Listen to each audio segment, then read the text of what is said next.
So top of the agenda, we're going to start with the best team in it because there is a risk that you take excellence for granted across the course of a season. Melbourne are the only unbeaten side at 4-0. They're not at full power yet. They're building ominously, and I suspect they've sent a shudder or two through those with aspirations to the crown. Melbourne are going at about 70% of last year, and they're already proving they're 50% better than the rest of the competition. They're 4-0 and they're going half rat power. I think people underestimate how hard it is to win this competition. We're doing a lot right. Are there areas that we can grow in? Of course there are. Are there areas we continue to get better at as the year goes on? They will, but the foundations of our game are in check. And the Melbourne Footy Club are going to be hard to beat in 2022, there's no doubt about that. We're certainly not going in first or second gear. We're going as hard as we can with growth opportunities that sit within it. But the competition's hard. The teams we've played have been challenging. We're not for 1 minute looking at ourselves and saying we're only going half pace. We're going full, flat out, but we're executing what we need. They're going at 70% and they're clearly better than any other team in the competition. Be very afraid. It was worth it just for that. I'm scared listening to that. It was worth it just for that. Be very afraid. So they won 17 games last year. There's every reason to think that they are better placed this year through experience and through personnel. And I also think aura. So Richmond in 2018 won 18 games. Hawthorn in 13 won 19 games. I think they're Collingwood of 11 or St Kilda of 9. I think they're capable of going 20-2, Melbourne, on the early indications. Yeah, that year that Richmond went 18-4, they were out in the preliminary final. Yep. That's funny. We really can't talk about it now, but Richmond knew 6 weeks out or 5 weeks out, if my memory serves me correct, that they're in. So what they did then said, oh, we've got a whole new set of goalposts to deal with here. So they started, I would say they rested a couple of players and they didn't play them as hard. Did they go a little bit easier in their minds because they knew they were going to be finishing top 2? That all will play out later in the year. Right now, I think Melbourne, are thinking of themselves, and they know more than anyone. It really gets busy at the end of the year. Like, we're talking qualifying final, second semi, preliminary, either on the road or at the MCG, 80, 90,000. It's going to get really, really hard. So are they in synergy with each other? Maybe not. They're still winning. So I reckon they're fortunate to get these early games away. Yeah, I think that their absences have served them well because there's been a whole heap of players. So they didn't have all of their defence there at the start. Yep. Lever only returns last week, so a little bit of exposure here, a little bit of covering there, all of which serves experience particularly well. Wiedemann gets to play a few and then Brown gets himself suspended, so he gets another look at it.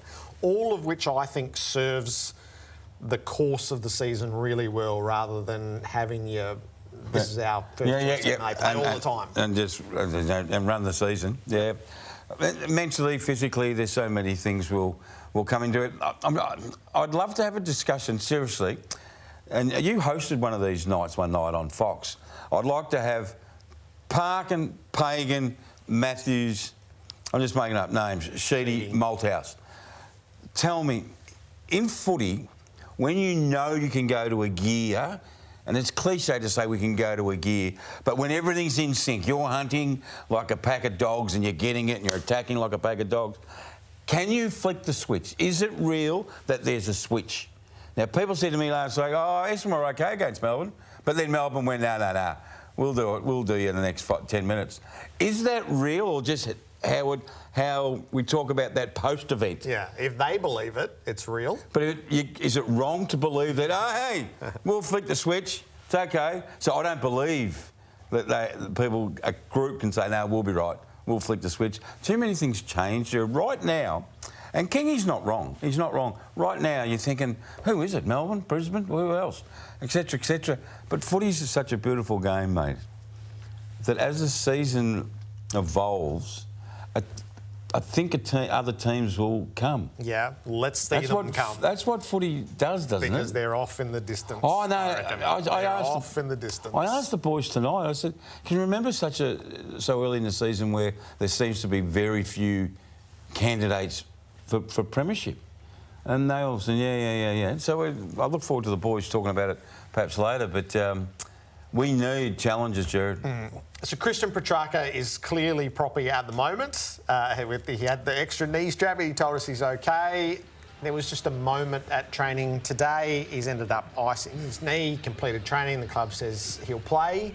Imagine if that was grand final week. Yes, that's right. This is the lead up to round 5. Well, will Christian play? He's you know, under duress just for the time. He is under duress. It doesn't look too bad if he's training. They're not taking any risk with this fella. So it's the Giants, their next assignment. That comes on Saturday, and Leon Cameron will be with us on Coach's Night. Can we just, one more question? Yeah. Do you think with the emergence of Luke Jackson, he emerged last year, Yep. so you're talking about different personnel, it's even time in positions that will change, which can affect, like a flutter of a butterfly around the world can, you know, affect this world. Righto, let's play Luke Jackson 62 minutes in the ruck this year and not 38 last year. Does that little flutter change the dynamic at Melbourne? Does it make them better?